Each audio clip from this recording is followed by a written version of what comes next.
গেল শুক্রবার রাজধানীর বিজয়নগরে দুর্বৃত্তদের গুলিতে গুরুতর আহত হয় ইনকিলাব মঞ্চের মুখপাত্র শরীফ ওসমান হাদি। ঢাকা মেডিকেল এভার কেয়ার হাসপাতাল ঘুরে উন্নত চিকিৎসার জন্য সোমবার তাকে নেওয়া হয় সিঙ্গাপুরে।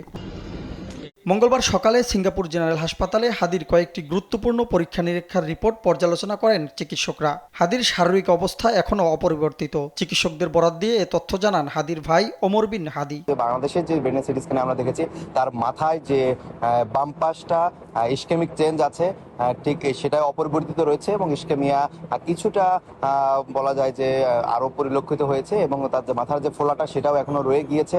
তার ব্রেন স্টেমের যে ইনজুরি আছে সেই ইনজুরিটার কারণে ব্রেনের যে ফোলা অংশের মাধ্যমে তার যে ভেন্ট্রিকলগুলো ছিল, যে পানি লাইনগুলো ছিল, সেটা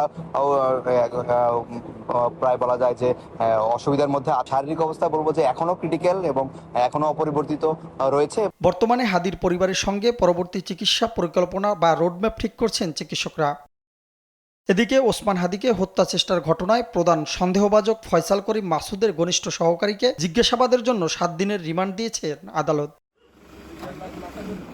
মঙ্গলবার ঢাকার চিফ মেট্রোপলিটন আদালতের ম্যাজিস্ট্রেট হাসিবুজ্জামান এই আদেশ দেন। রোববার দিবাগত রাতে নারায়ণগঞ্জের বক্তা আলী এলাকায় একটি ইটভাটা থেকে তাকে গ্রেপ্তার করে র্যাব। এ মামলায় ফয়সালের স্ত্রী, শ্যালক, বান্ধবী এবং মোটরসাইকেলের মালিক আব্দুল হান্নান রিমান্ডে আছেন। তাইমুন ইসলাম রায়হান, দেশ টিভি, ঢাকা।